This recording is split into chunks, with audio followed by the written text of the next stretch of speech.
Hello, everyone. Despite the cheery music today, I am not quite happy with the thing I'm going to be talking about today. So, what we're talking about today is a cryptocurrency company called Prometheum.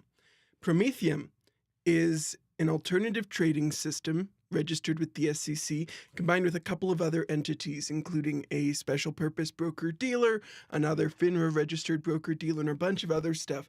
And they pitch themselves as the regulated, legitimate alternative to other cryptocurrency exchanges. Now, the reason I'm talking about them is twofold. One, yesterday the House Financial Services Committee held a hearing on the future of digital assets in which the CEO of Prometheum was one of the few witnesses who was invited to speak. And two, because they're entirely and utterly pointless, and I will contend are regularly misrepresenting themselves, their business, and what it is going to be able to do. That's clearly not a good thing. Now, the entire House Financial Services Committee hearing video I downloaded off YouTube was like 4 hours and 50 minutes, and we're not going to be listening to that whole thing. I went through, I scrubbed as fast as I could and found just the parts where our friend from Prometheum is going to be talking. So we're going to be watching that today. I also want to say that I have a newsletter I already wrote about Prometheum covering like their blockchain, their general pointlessness, some of the weird interconnectedness between various entities, a lot of which we'll get into today, but I imagine some we won't. If you want to subscribe to my newsletter to get that, the link is down in the description. So what is Prometheum? Prometheum is, again, like I said, a registered exchange. Their goal is to be Coinbase, but trading only in registered security tokens. And you see, that's the kicker. Alternative trading systems are not allowed to trade in non-securities.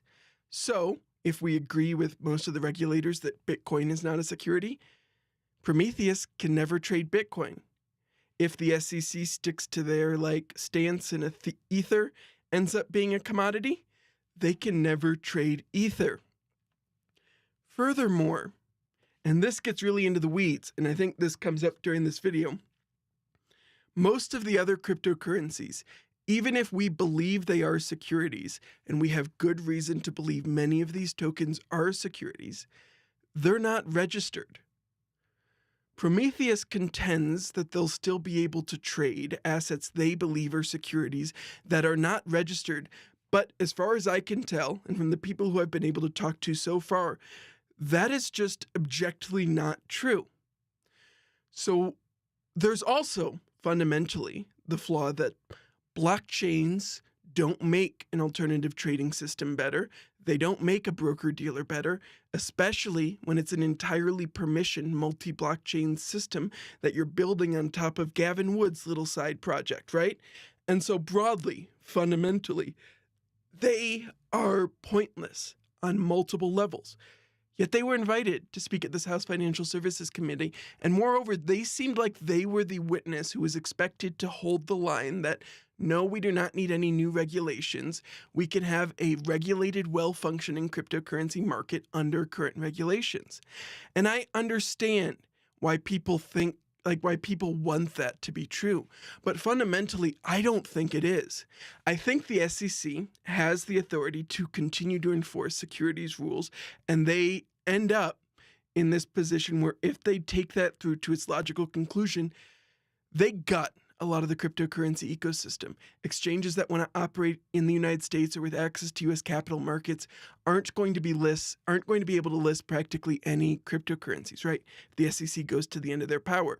There isn't a version of this, though, without new legislation that involves Coinbase still being able to operate as Coinbase and being SEC registered and regulated. Because as soon as you're SEC registered and regulated, you cannot trade non-securities. And there's very few cryptocurrencies which are explicitly securities and are registered. So while we're watching these clips from the hearing that involve Prometheus, yes, Prometheus, we're all going to see Prometheum. Why do I keep saying Prometheus? Prometheum. Oh my. Prometheum. Sorry. I kind of really want to pay attention to like why they're here and what they're really trying to argue.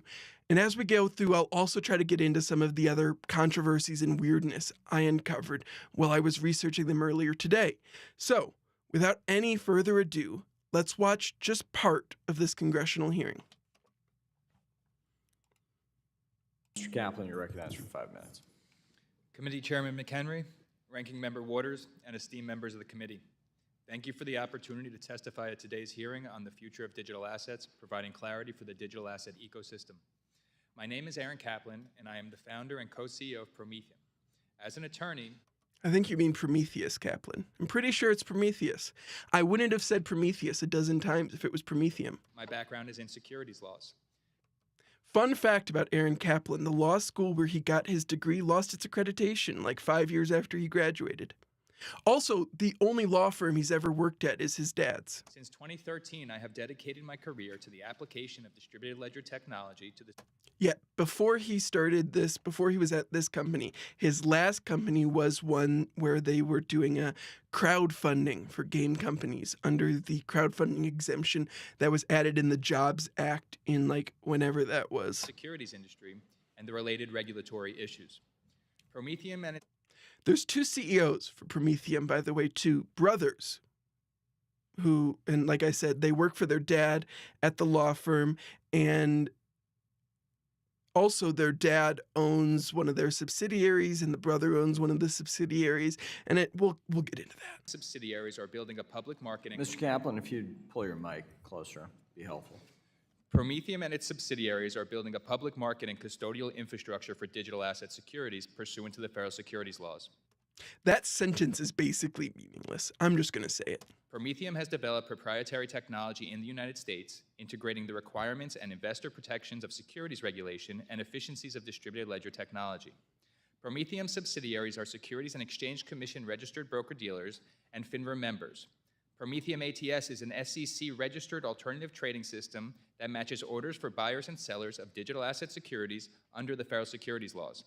Prometheum Capital was recently approved as the first special purpose broker-dealer, meaning it is the first SEC-registered custodian for digital asset securities under the federal securities laws. By operating under the SEC's established regulatory frameworks through registered entities overseen by the SEC and FINRA, Prometheum provides Americans participating in the crypto and Web3 space with the investor protections of the federal securities law. They don't. Because, and this is really important here, there's basically no registered security tokens in the Web3 or cryptocurrency ecosystem. And since that's the only thing Prometheum is allowed to trade, they don't really provide any investor protections because the things people want to invest on aren't on Prometheum. Unless they are. And I may get into that at the end if it doesn't come up during this hearing. Through this, Prometheum is developing a fair and orderly market, ensuring customers' assets are properly segregated, secured, and custodied. Seriously though, subscribe to my newsletter, linked in the description, that's coming out about this tomorrow. I found some really fun stuff about it. I'll get into a lot of it during this stream, but some of it's better in text. In the vast majority of cases, crypto is a financial instrument offered to the public as an investment.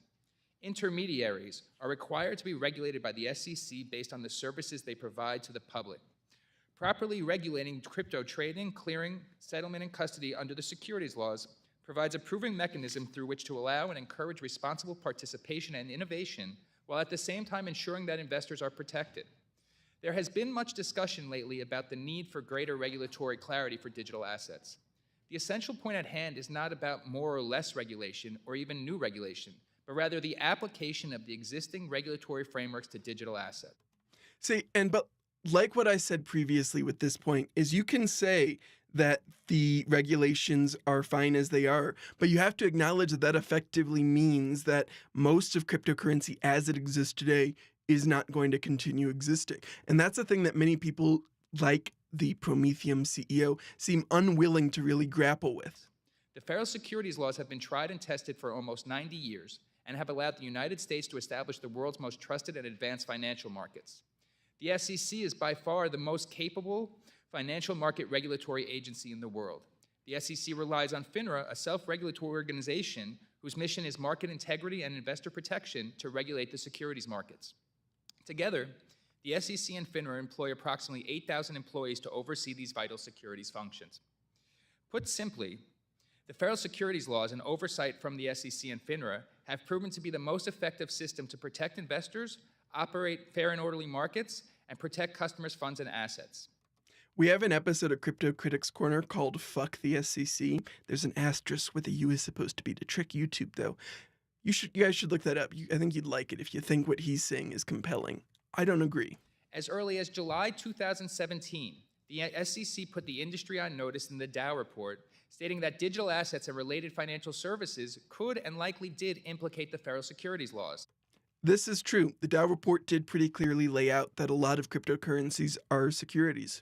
Subsequently, the SEC created a marketplace framework with the release of the 4-step process on July 8, 2019, and the 3-step process on September 25, 2020.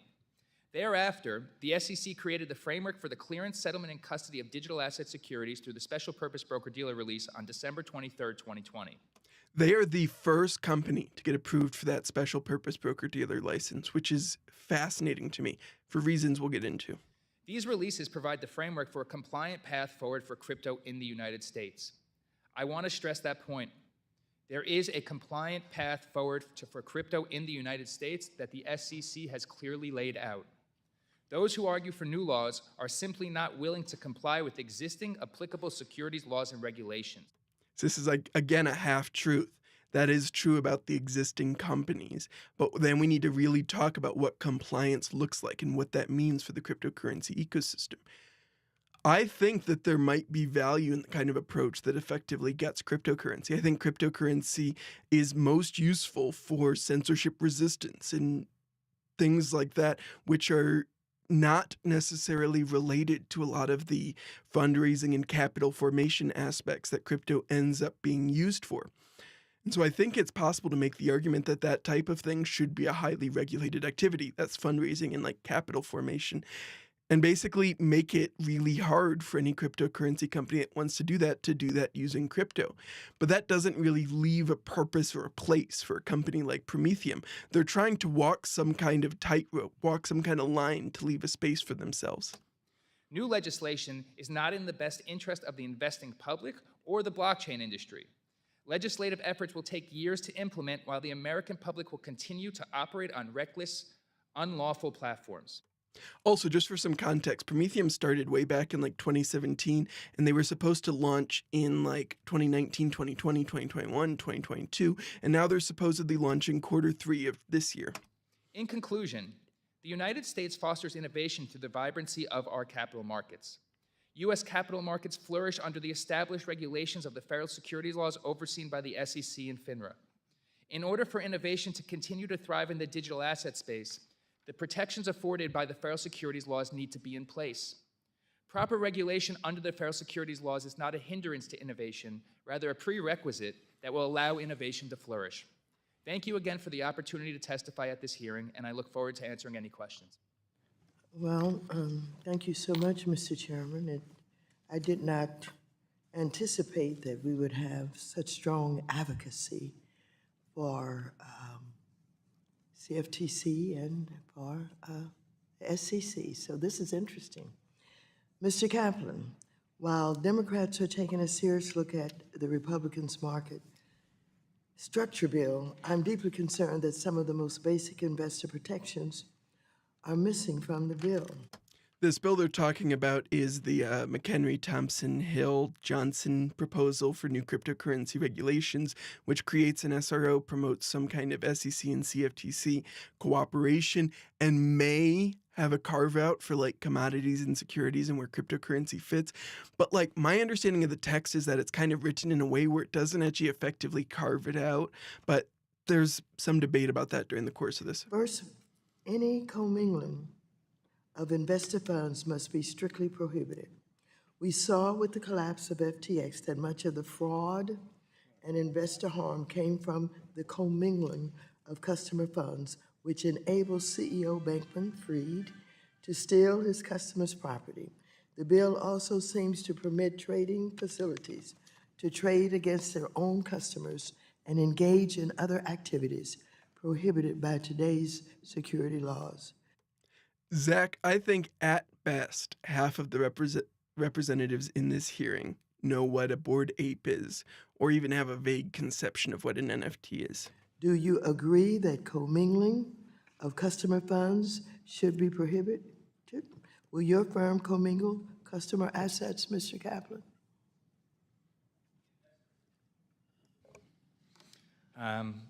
Our firm will not commingle customer firms and customer assets with that of the firm.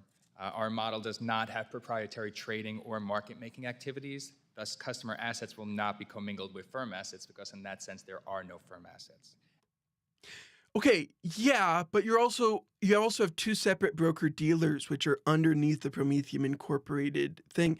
Like, Prometheum Incorporated bought out CoinCross LLC, which owns Mango Haven or something like that, which is the name of one of their broker-dealer entities, which was originally owned by Aaron's father, right? And like, so the alternative trading system itself does not hold customer assets because those functions are segregated between like broker-dealers and exchanges in most security transactions. But you also do own the broker-dealers who would have customer assets. And customer assets will be properly segregated as outlined by Securities and Exchange Act Rule 15C33.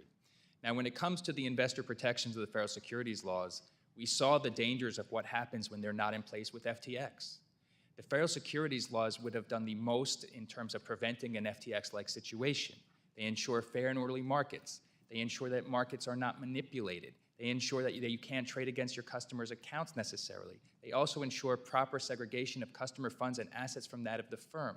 These were major issues when it came to FTX, and they could have been prevented had there been proper regulation and oversight with the SEC. So in order for the best route going forward, I think the best way to protect the American public is with the application of the federal securities laws, which are purpose-built to protect investors. There's literally no need to recreate the wheel here. Thank you very much. As a special purpose broker-dealer, are there activities you are prohibited from doing but that are permitted for crypto brokers in the Republican bill? And can you describe why the securities laws prohibit those activities and how changing the prohibitions would affect investors?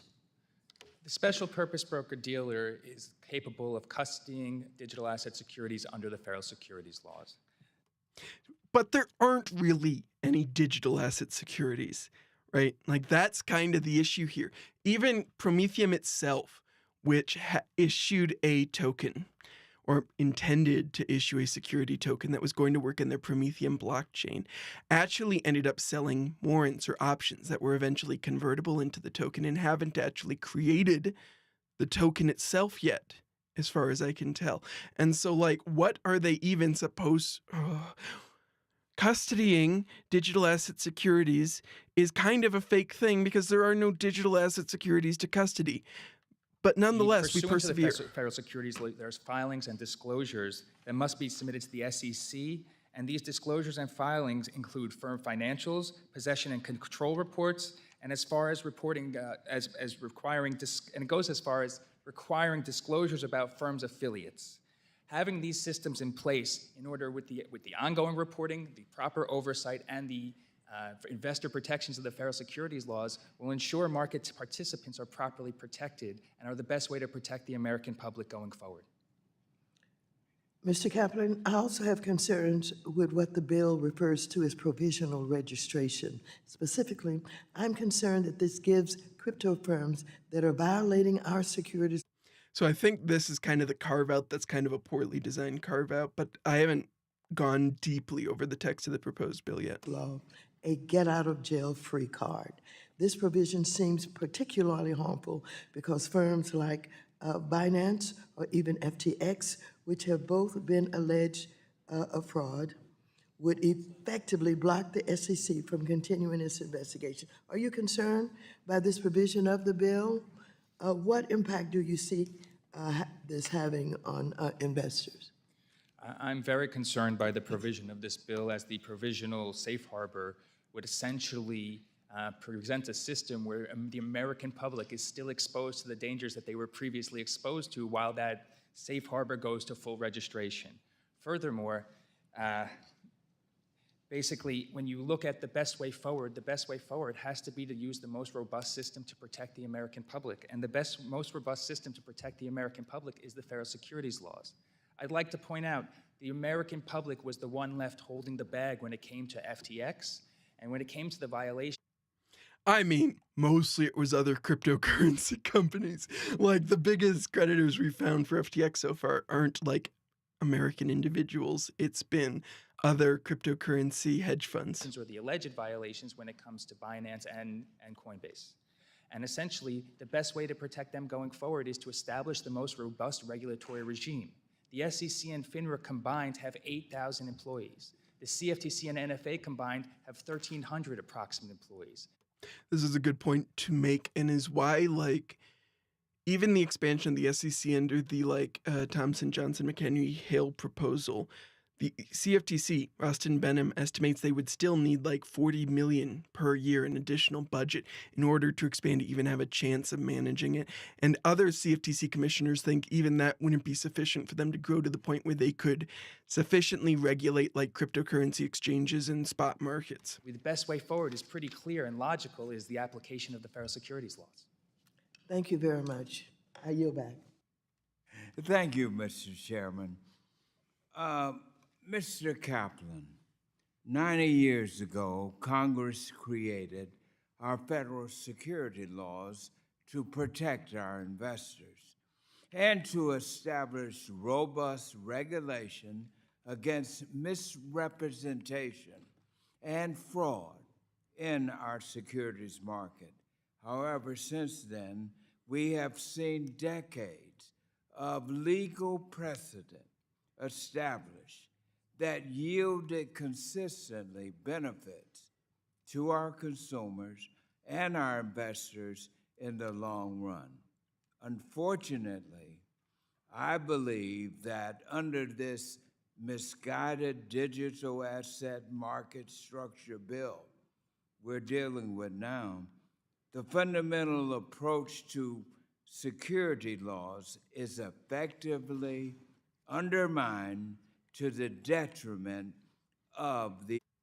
See, and this is kind of what was making me uncomfortable when I was scrubbing through this, is like Prometheum does not seem to me to be a good faith actor in this situation.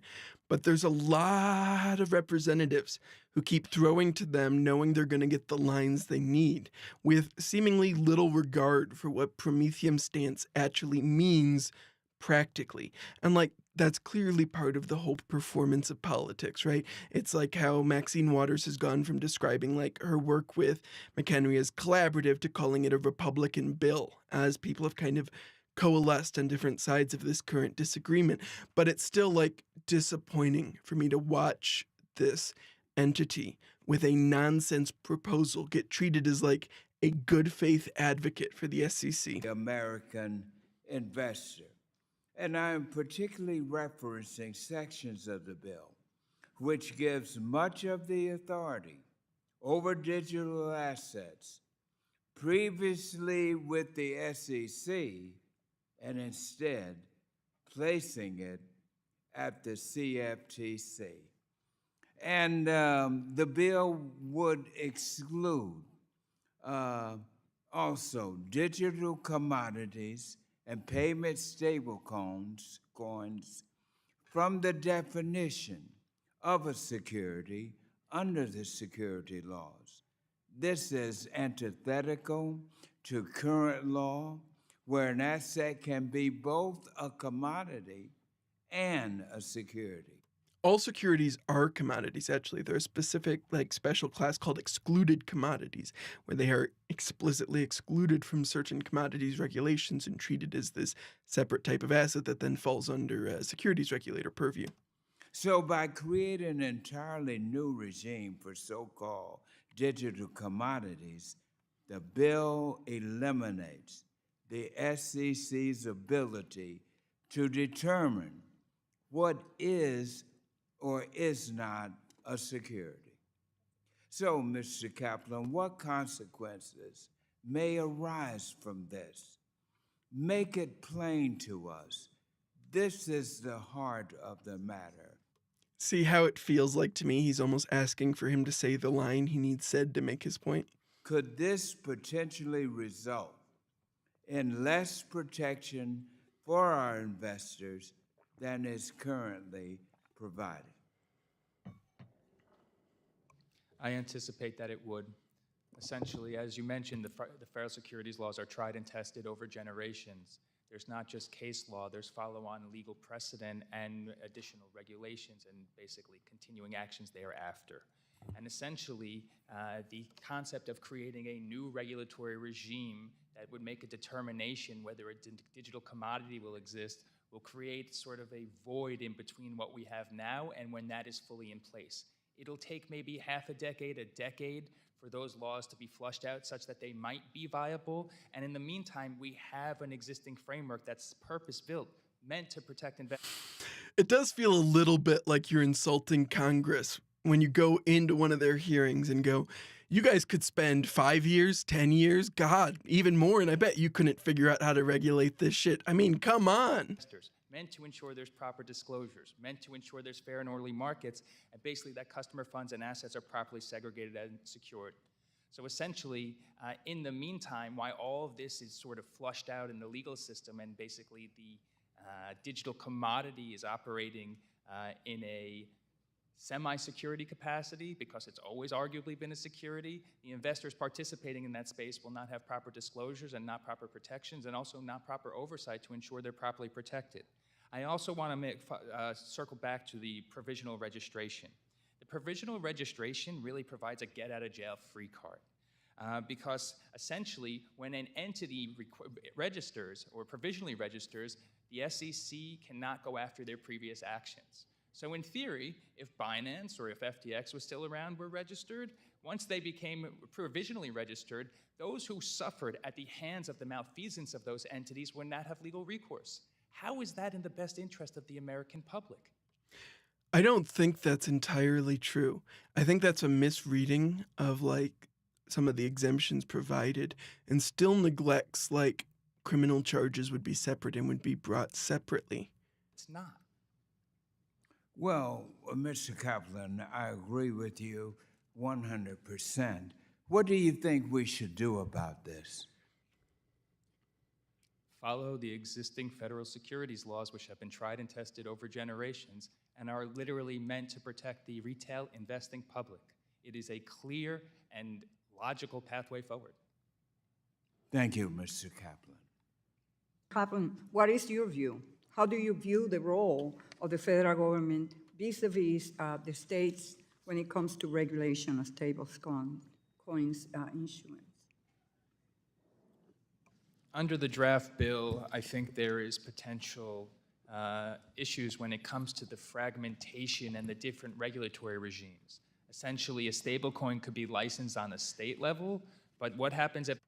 No, this is not live. This happened yesterday. I pulled out the clips of just this guy talking because I want to go over this for my own context because I was looking into this guy's company. that stablecoin is used out? And USDT paper didn't get leaked. They finally gave up their opposition to CoinDesk's Freedom of Information litigation, and so CoinDesk got a hold of their information. Did CoinDesk publish their story yet? They hadn't when I started this stream, and I am curious about what it's going to say. Outside the state, isn't it used in interstate commerce then? And therefore, shouldn't there be a federal oversight?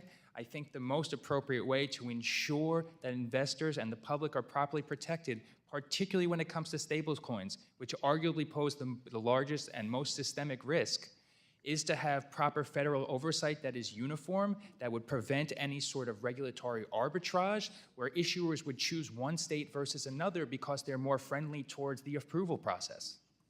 Okay, thank you for that answer. If you both, Mr. Alera and Mr. Kaplan, if you both believe federal oversight is important, do you believe it is important to have ongoing supervisory and examination authority for the state license issuers at federal level? Mr. Kaplan? I think that there is specifically on the state level potential issues when it comes to the idea that the state can unilaterally expand the list of eligible reserve assets without restriction at any time. Expanding the underlying assets that could basically stabilize a stablecoin to include and introduce additional risks, which will increase the chance of that stablecoin losing its peg. Thank you. Mr. Kaplan, one of the central tenets of our banking system is the separation of banking and commercial activity. The Republican-led stablecoin legislation we are discussing here today seems to fail to recognize this separation for stablecoin issuers. This would allow non-commercial businesses to own a stablecoin issuer. Can you explain the harm to both consumers and perhaps financial stability that could arise from failing to clearly define this separation? Consolidation of consumer and banking activities can lead to conflicts of interest and potential systemic risk. Essentially, a lack of strong frameworks with properly regulatory oversight for the entities involved, particularly when they're commingling consumer and financial-based activities, presents additional levels of conflict and potential exposure to the underlying customers, either on the consumer side or Thank on you, the Mr. financial Caput. side. Gentlewoman's Thank time you. has expired. yield. I thank the gentleman from California. The gentleman from Missouri, Mr. Luchtermeyer, the chairman of the National Security Subcommittee, is recognized for 5 minutes. Thank you, Mr. Chairman. I want to quote from an article in the Wall Street Journal last week entitled "Crypto Communism Has a New Meaning." The author of this article is Senator Tommy Tuberville, who, we need to be very clear, objected to the certification of electors in the 2020 election and is therefore shown their willingness to try to prevent the results of a democratic election from being put into place. So we should really take care with what he says. But the thing that was brought up in this article is somewhat relevant, and I'll try to provide some context as we get into this. China seeks to infiltrate the U.S. financial system, and SEC and FINRA seem oblivious. And in this article, it talks about Prometheum as an American company, but according to SEC filings, is a strategic partner and joint venture with Shanghai Wansheng Blockchain Incorporated and its affiliate HashKey. Yeah, so Wansheng used to own 26% of the common equity of Prometheum Incorporated. Now, Kaplan says later in this presentation that it's down to 20%. They are a Chinese automaker who has been accused of being closely connected to CCP activities and things like that. And they have a long history in the cryptocurrency ecosystem.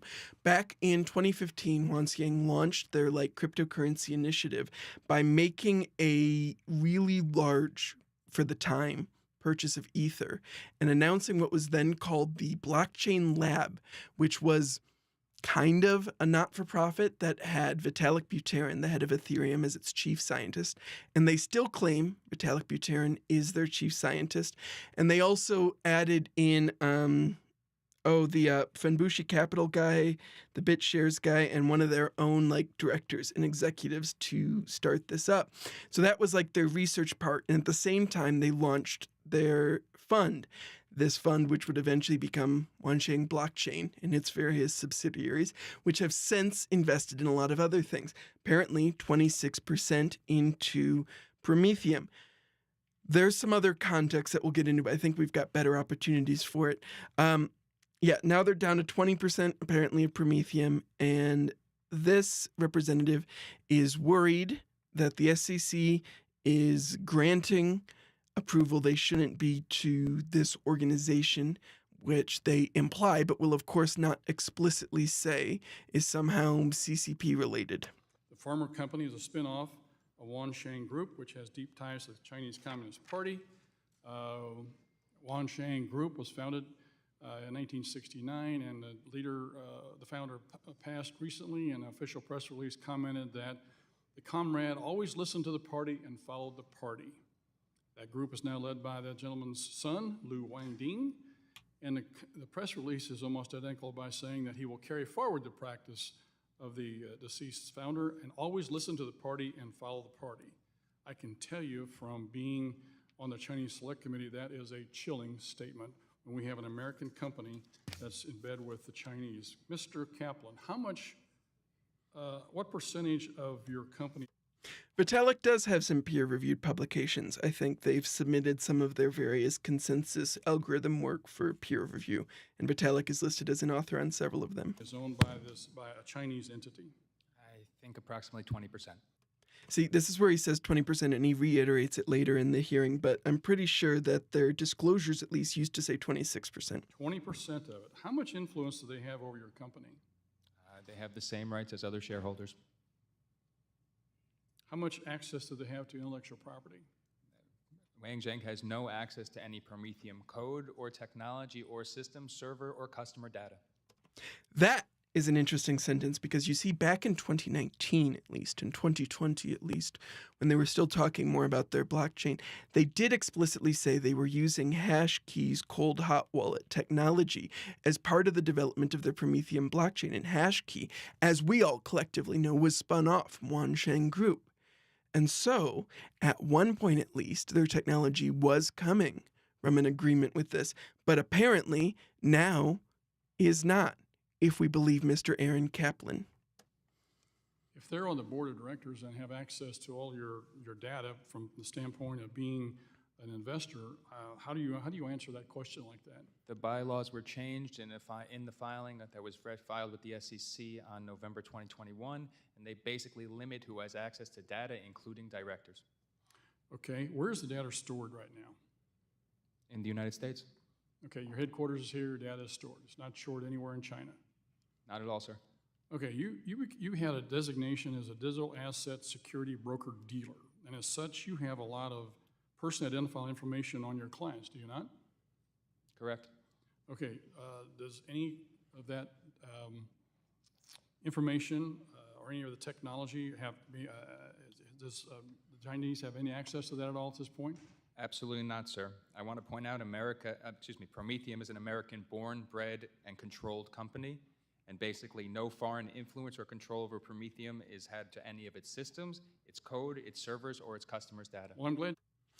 So the other thing we want to talk about here is there is another Chinese-linked firm that they have used to sell some of their own securities, right? Prometheum sells their own securities, and they used a broker whose name I know, of course, called One Something Digital. One.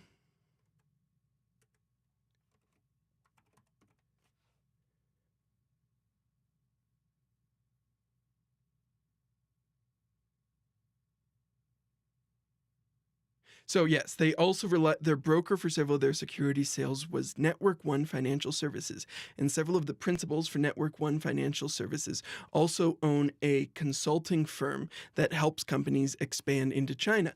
This broker has also helped with several other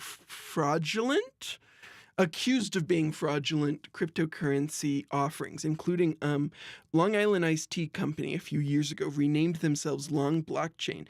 Their stock surged, and then the SEC sued their executive for insider trading. This used the same broker as Prometheum.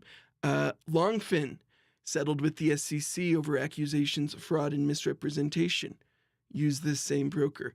And this firm that they're paying pretty high commissions to for a broker is owned by these individuals who own this Chinese consulting firm that helps companies expand into China. And so their ownership from Wanxi is not the only Chinese connections for Prometheum. You could read that, but that doesn't impress me because I sit on a committee, and I can tell you any company that is either owned by or are involved with the Chinese Communist Party and or government is influenced by them. That's the only way they operate. And so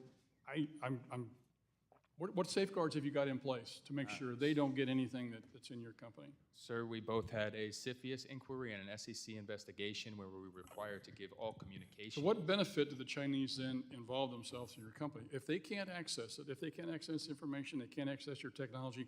Well, and they used to have agreements with HashKey and these other companies that they would these companies would help them with the overall life cycle of their security tokens that they were calling it at the time. Like, there was some pretty serious agreements and interconnections between these companies. What's the benefit of them investing in your company? The belief in the business idea that digital assets are securities and need to be properly regulated as such and traded on intermediaries that are properly registered under the securities laws. Do you think that perhaps they're getting some information just by being around your business that could be helpful to them? I do not believe so, sir. Why did you take them on as a partner?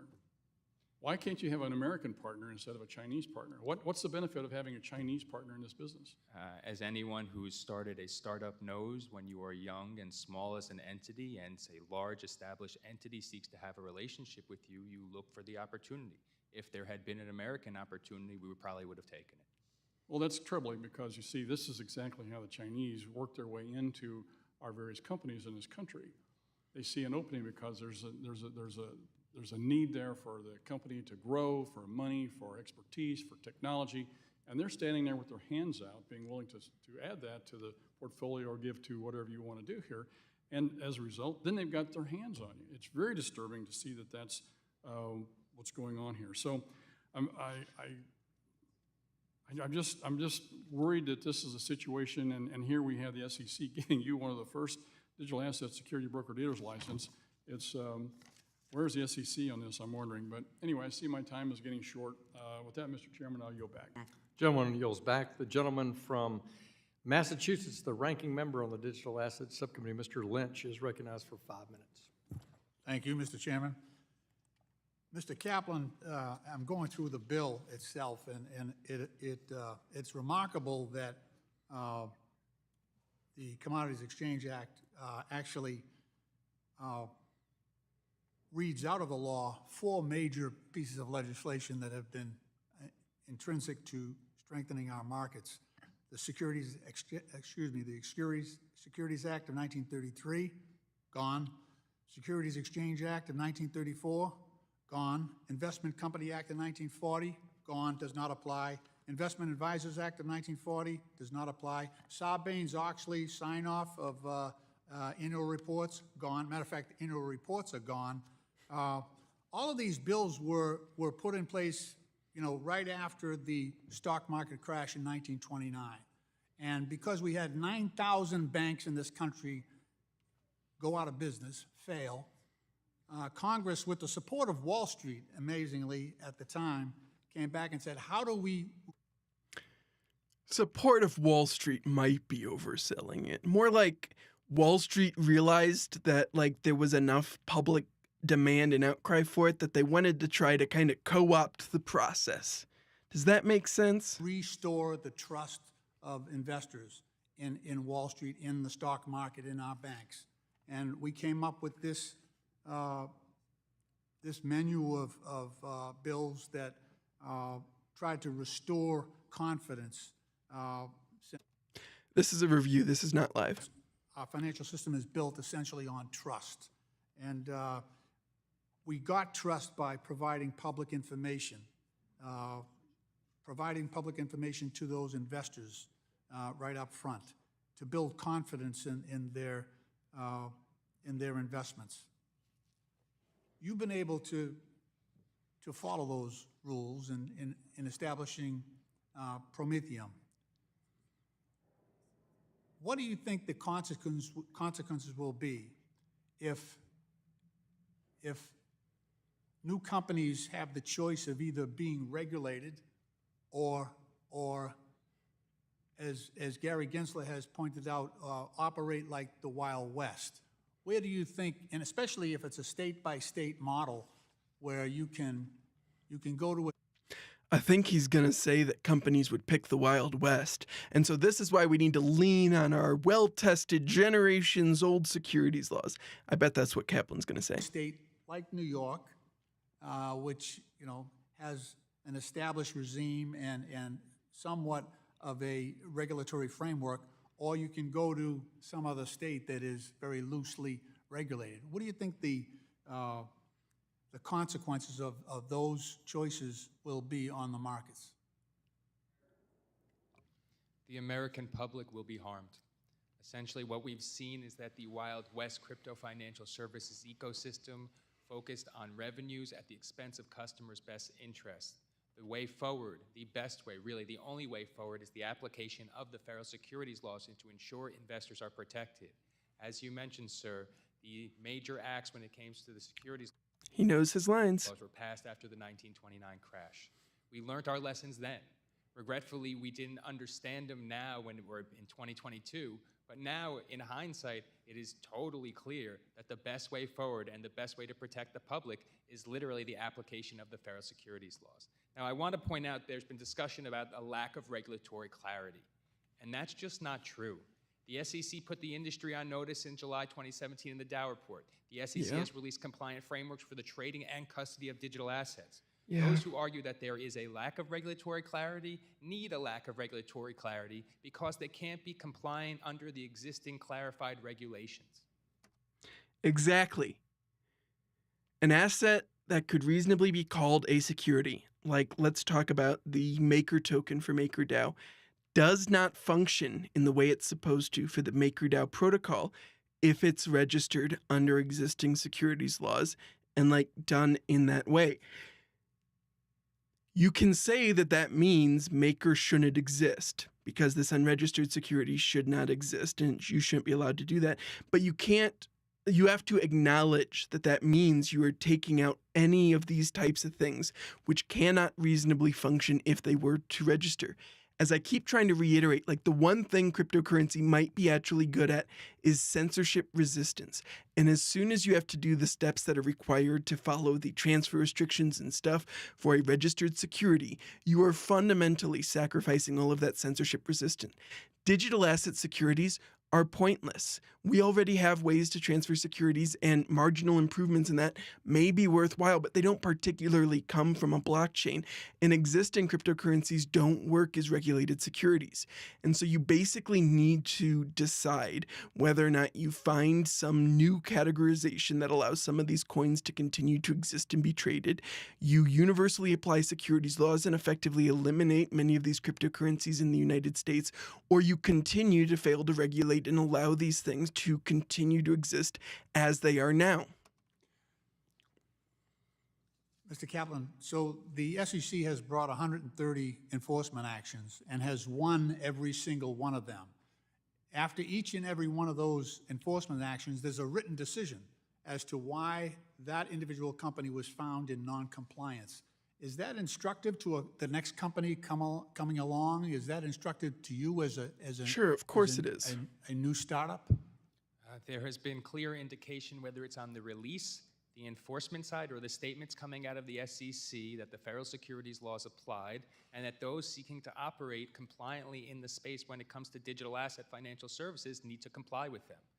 Basically, there's no confusion here. Essentially, the industry has chosen to ignore the clear statements, the enforcement actions, and the releases by the SEC because they were best served by not being regulated under the federal securities laws. Thank you. You know, we have a few seconds left. What are the steps?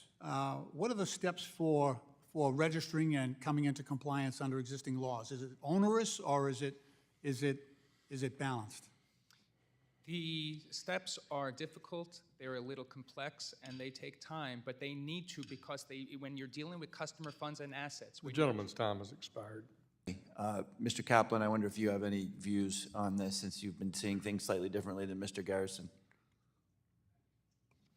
Commingling is a fundamental issue that is necessary to deal with and to regulate properly in order for crypto innovation to continue to occur in the United States. The best way to prevent against commingling is the application of the federal securities laws, which have reporting mechanisms, ongoing reporting mechanisms, proper oversight, and a plethora of other devices to ensure that the entities that are holding customers' assets do not commingle them with the assets of the firm, particularly 15C33, the customer protection rule, which has been established and has essentially led to the capital markets on the custody side being able to continue to thrive and grow.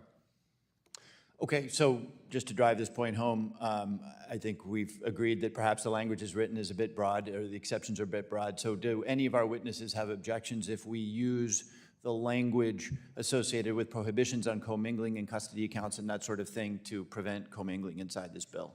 Would there be an objection to that as a concept?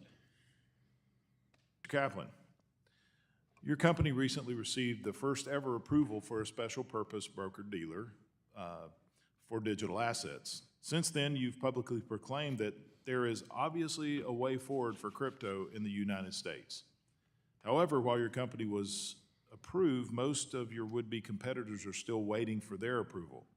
You've already begun discussing Prometheum as an, quote, SEC-registered platform, even though, respectfully, your firm does not command the same recognition as countless other platforms that are more familiar to consumers. It seems that you're keenly anticipating the increase in market share that will come with SP. They've been anticipating it since 2017. The approval. Given that you're the only SPBD for digital assets around, do you really think experience can speak for market participants as a whole? I do think it can. Previously, there were frameworks for the compliant trading and custody of digital assets under the securities laws, but until someone was approved, you can argue that there was no pathway forward, that there was no clear path. But Jeremy Allaire, the one on the far left, the bald guy, is the CEO of Circle, the USDC stablecoin issuer, and it just really looks like he's biting his tongue so hard during this. that argument's now moot, and essentially others, I believe, in the Did you see him? His eyes shoot up right there as he said that. industry can follow that example of compliance under the securities laws, understand that there can be success at the end of that endeavor, and basically put those practices into place in order to achieve compliance. Okay. In your written statement for this hearing, you claimed that it was clear that a joint development agreement with Shanghai, if I pronounce this right, the Wenjiang blockchain, a company that has known ties to the Chinese Communist Party, was not viable as early as December of 2018. You also claimed that They were definitely still working with them well through 2019 and 2020. you claimed that after that realization, you began independently developing your platform. However, in June of 2021, SEC filings, you claimed that you were still conducting development activities with these Chinese strategic partners. If you realized you needed to stop working with them in 2019, why did it take you till November to 2021 to formally terminate the agreement? And this is actually, I think, a more important issue because my guess is they don't have very many particularly adept developers on staff, and we're relying in part on HashKey to develop the actual implementation of like the blockchain they were planning on using. I'd have to check the exact statement, sir, but my understanding is that the investment occurs at the end of 2018, maybe early 2019, and therefore the year time period thereafter is not in 2019, in my understanding. Okay. As you know, an alternative trading system cannot facilitate He's about to say that it can't facilitate trades in non-securities. This is the point I brought up earlier, and that the executive, I think, tries to dodge on. So we might need trading to. for unregistered securities unless they have a valid exemption. To date, how many tokens have received these exemptions, and how many of these are major tokens? I'll answer this for you. No major tokens have explicitly gotten an exemption. There's a few minor ones, which for like specific security tokens tests and stuff that have gotten exemptions, but nothing that really matters here.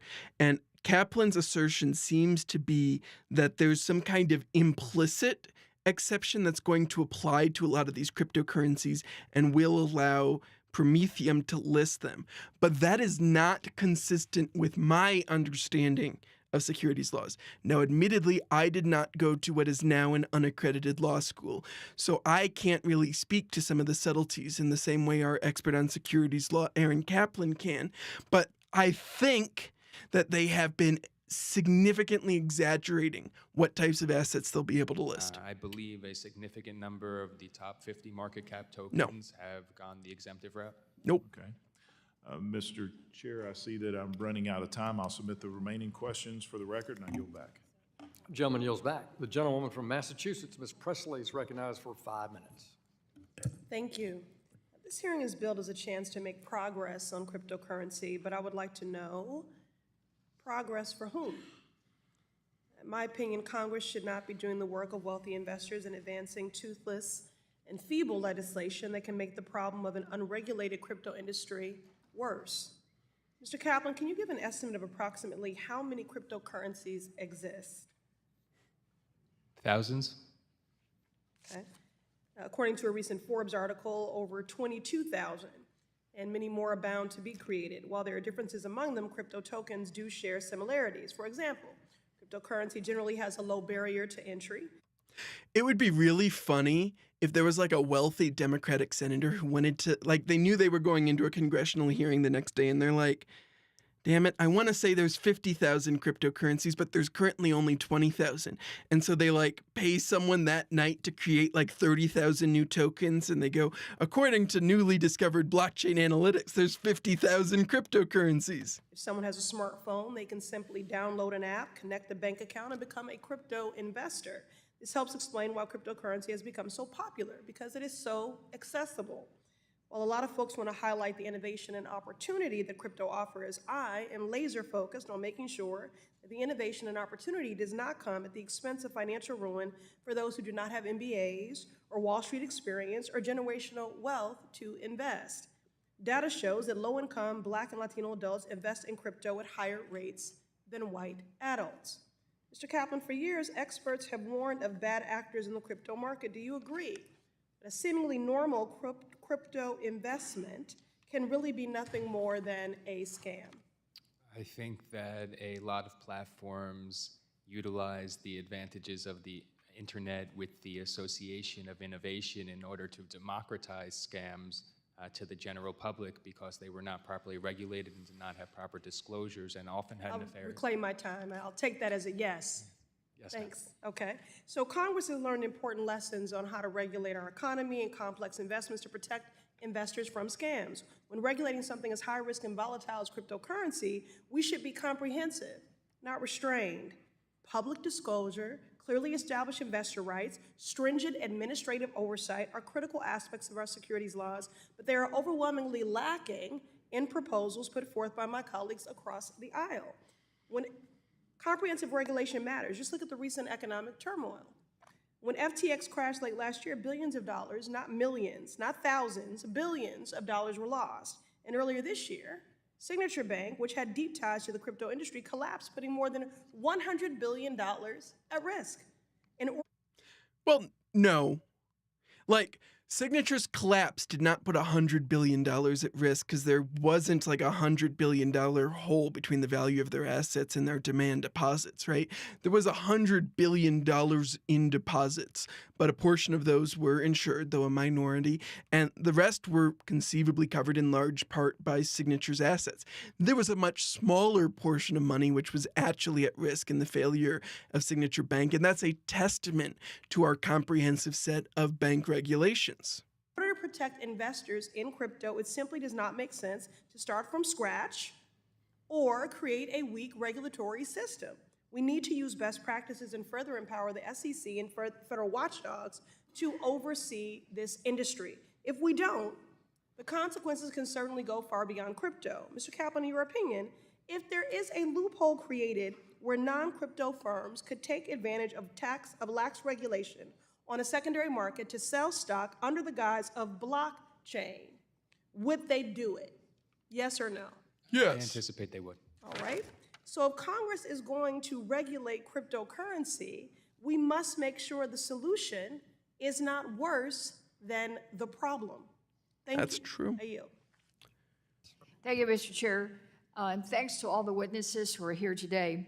As we all know, then Chairwoman Waters led meaningful, productive, and truly bipartisan negotiations on stablecoin legislation last Congress. Would like to start by highlighting my frustration with the stripping of some very important provisions from those earlier negotiations, working against the bipartisan progress that Chairwoman Waters and other members of Congress worked on last year. With that said, I am relieved that some of the more radical proposals by my Republican colleagues were offered and were not offered and no longer in play. And I hope that this hearing can lead to a productive discussion on this very important issue. I was just discussing with the ranking member when we all got started, 3 years ago? Maybe 4. So this has been a long journey, and it's great that we're here today to really hopefully put a ribbon on the whole thing. Mr. Kaplan, I would like to begin by asking you about an issue that I've been engaged for for a long time and have some very strong concerns about. The Democratic compromise draft of the Stablecoin bill includes language preserving the separation of banking and commerce, which protects from unhealthy consolidation of economic power. In simpler terms, it would prohibit non-financial commercial businesses like Facebook or Walmart from owning a payment stablecoin issuer, which would ultimately prevent massive private companies from being able to control even more of their consumers' lives. In the 116th Congress, I introduced a bill to address exactly this problem because I believe that allowing private companies to be stablecoin issuers is very dangerous. I agree. I think it should just be folded into the bank supervisory framework. And if you want a specific bill, I think does that well. The Stable Act, which was proposed back in 2021, I think, or early 2022, was actually, I think, a reasonable attempt at doing that. There's a video about it on Crypto Critics Corner if you want to check it out. This protection, however, is notably absent from the bill that the Republicans are proposing today.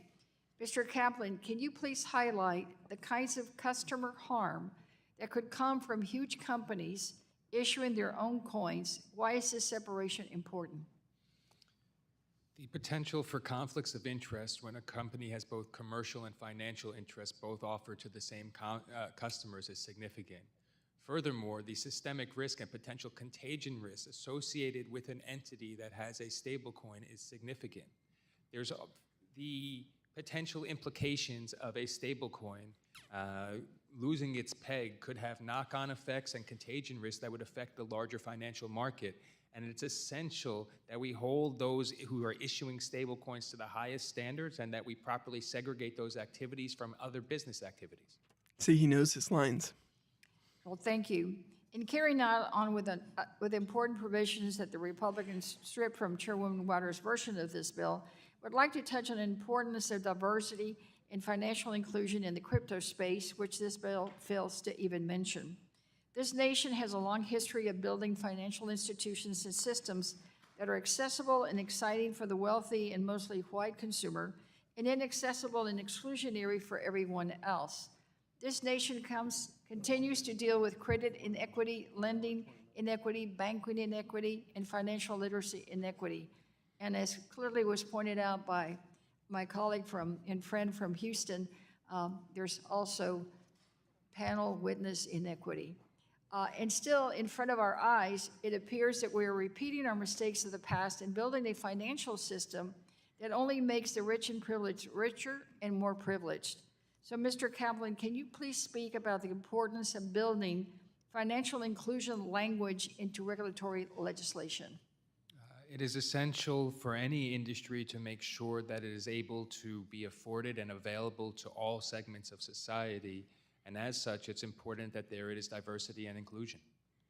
So can you give us an example of what you think we need to add to make sure that that happens within this legislation?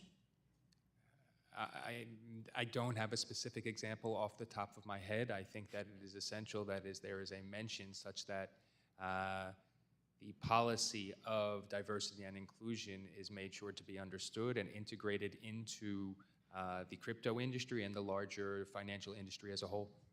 Thank you. How can crypto-based companies work to better include low-income and minority communities in the crypto space? How can they best reap the benefits of functional, well-regulated crypto industry that we are all striving for?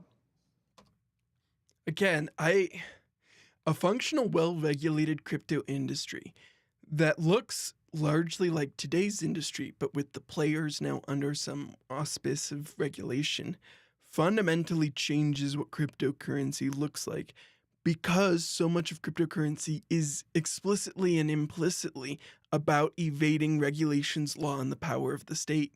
That's what it's best at, but that is, as always, and I wish everyone would just grapple with this, a double-edged sword. By its very nature, you can't bring that type of thing really into a regulatory framework. Again, Mr. Kaplan. What we saw with FTX and the like was that they used the internet under the guise of innovation and a speculative new investment instrument in order to basically allow the general public and certain segments of society. Gentlewoman's time has expired. Thank you for providing that distinction. Let me shift gears to you, if I can, Mr. Kaplan. There's a little bit of confusion around the circumstances and disclosures associated with Prometheum, their filings for the alternative trading system and special purpose broker-dealers. In your testimony, you noted that you terminated all co-development work and strategic relationships with your Chinese affiliate in late 2021. When did Prometheum take full control of the product development?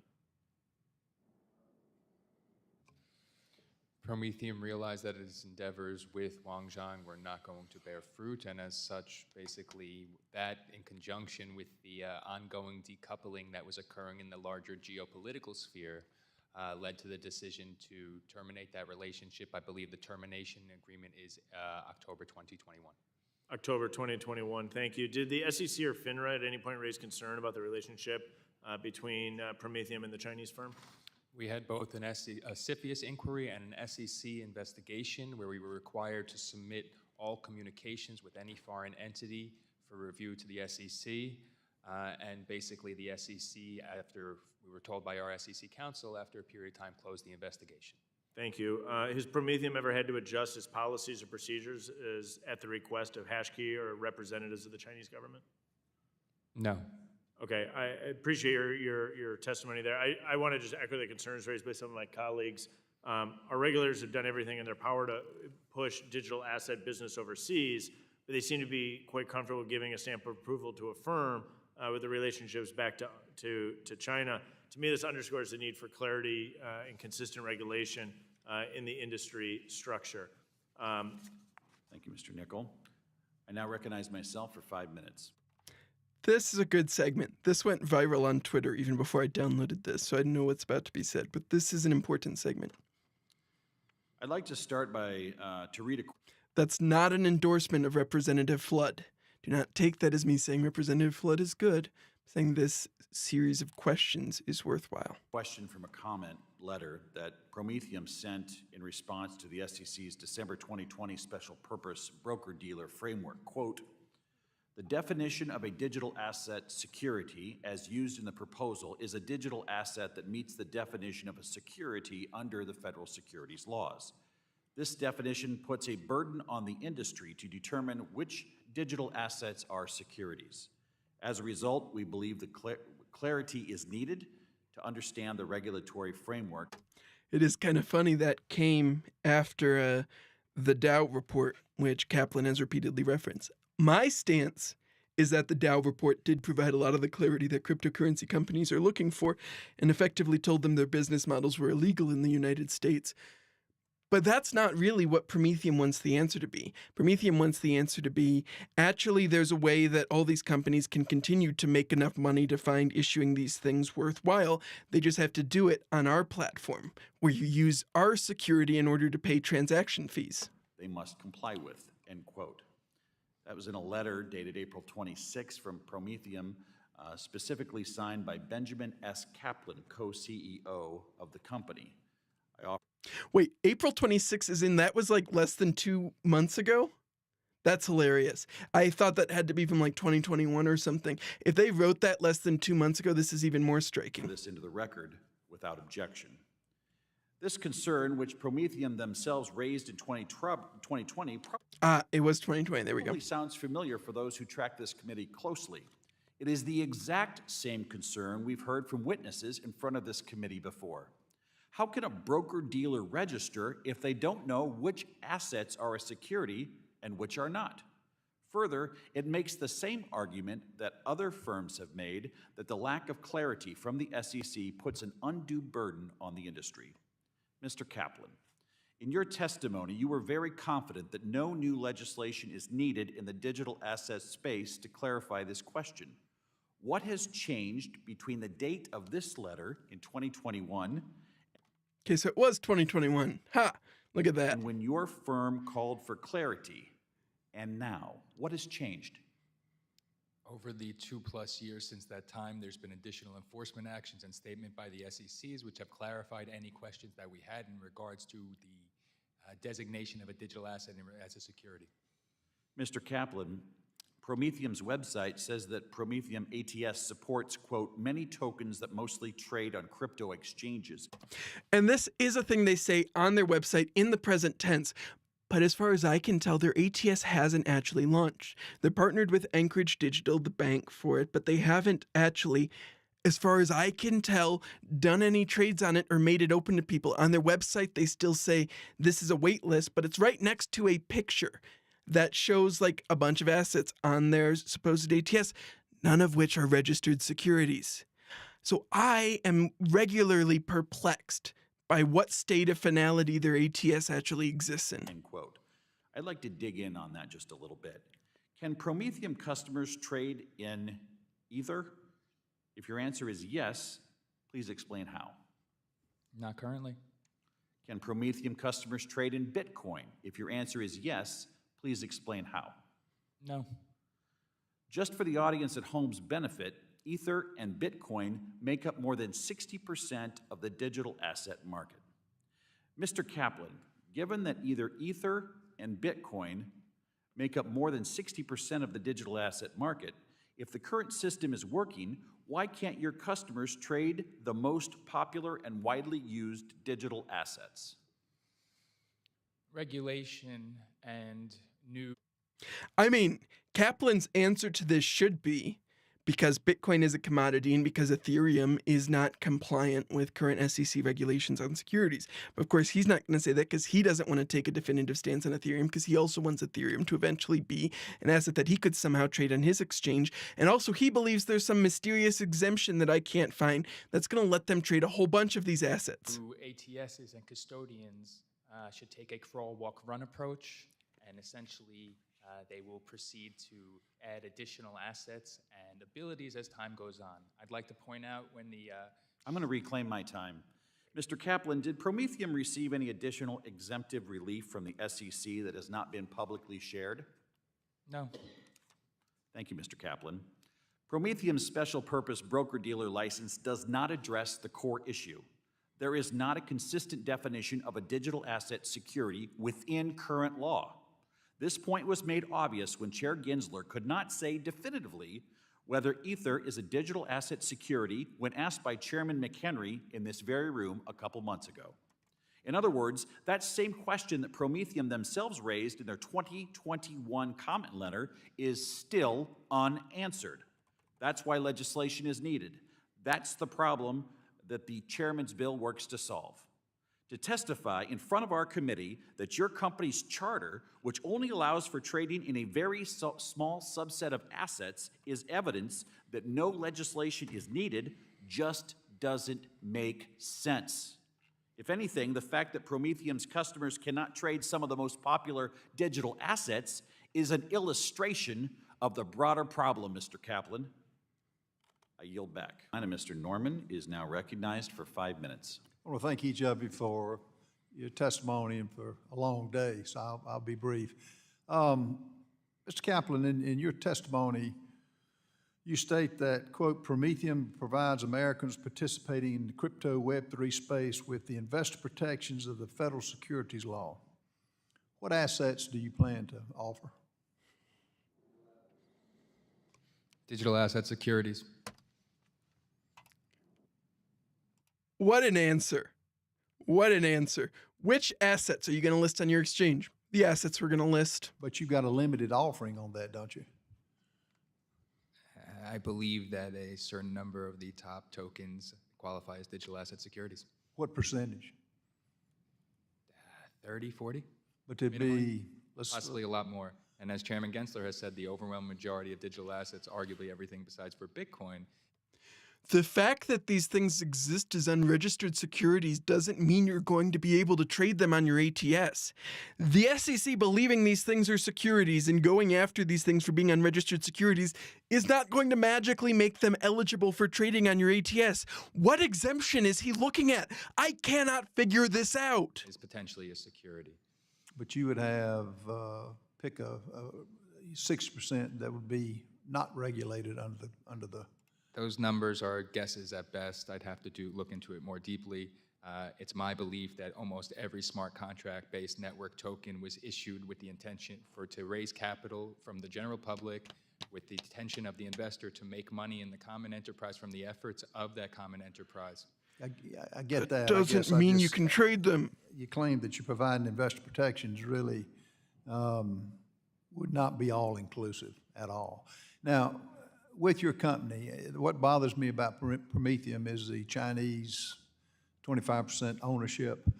Is that, I think I heard from another, when you were questioned by another congressman, there's no Chinese investor with 25% that sits on your board. Is that right? There is no Chinese investor in our company that has 25%, sir. I said 20%. They used to have 20. So they have 20%. I'm pretty sure. Correct. Currently? Correct. Is that not a problem for this country to open up this type of the information that you would be given? It shocked me FINRA and SEC approved this. Prometheum went through a series of SEC inquiries and CFIUS investigations. We changed our bylaws. We terminated any agreement. There is no code, nothing done from China that is involved in Prometheum in any capacity. But they sit on your board with a vote that owns 20%. Sir, I believe there's many Chinese who sits on boards of certain companies in I'm America. talking about Prometheum. They just got approval from the SEC and from FINRA.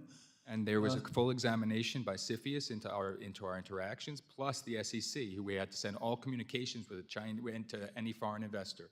So essentially, they were examined everything we had previously done, and based on their examination, they thought it was okay. They closed that investigation. Well, okay. Well, I doubt your claim is true that you make that it's covered under the, you're given, that wouldn't qualify for protection for the federal securities law that you're offering with this type of investment group. Mr. So I wanted to talk about Prometheum today because they are so bad at so many things here that was really suspicious to me in a lot of ways. Like was mentioned here, like they support the trading of certain digital asset securities that currently only trade on crypto exchanges. They will not tell you which assets. I've reached out to them, so we'll see if by tomorrow they tell me. Subscribe to my newsletter, by the way, so you'll see whether or not they respond to me. And yeah, they talk about how they're registered. And like right here, there's this thing that looks like it's supposed to be a screenshot from their app. And it says they list Compound, Filecoin, Flow, Cello, and the Graph token, none of which are registered securities. These are all existing cryptocurrency tokens. I've asked specifically if they're going to be listing these. We'll see if they answer me. And so just broadly, they are not really set up to trade anything. And so I want to go through some of the layers of fuckery Prometheum is engaged in so we can understand like just why it makes me so mad that they were treated as a good faith actor at this hearing. This is the white paper for their blockchain system from back in 2019 that was filed with the SEC. I'll throw this in the chat right now since I don't think it's in the description. There y'all go.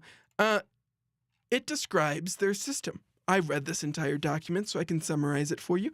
They intend to use a variety of different blockchains all communicating together. There will be the core blockchains, which will exist in each different jurisdiction that they're hoping to trade securities in. And in each of these jurisdictions, this core blockchain allows for transfers of securities only between regulated entities, all of whom have gone through like approval to be on this chain by this entity, and that's validated only by entities who have gone through full know your customer and anti-money laundering and who are specifically permissioned and approved. Then they supposedly are going to also include a utility blockchain in which, again, every single user will still need to go through the entire know your customer and anti-money laundering process, because the only way you can get an account on this supposed blockchain is to go to your broker dealer, and then they can let you get an account on the utility chain. And the utility chain is apparently where people are going to build dApps. People are going to build distributed apps using these various security tokens. And what I'm confused by is if you can do all these things involving these dApps on the utility chain, then why do you need the core chains in the first place?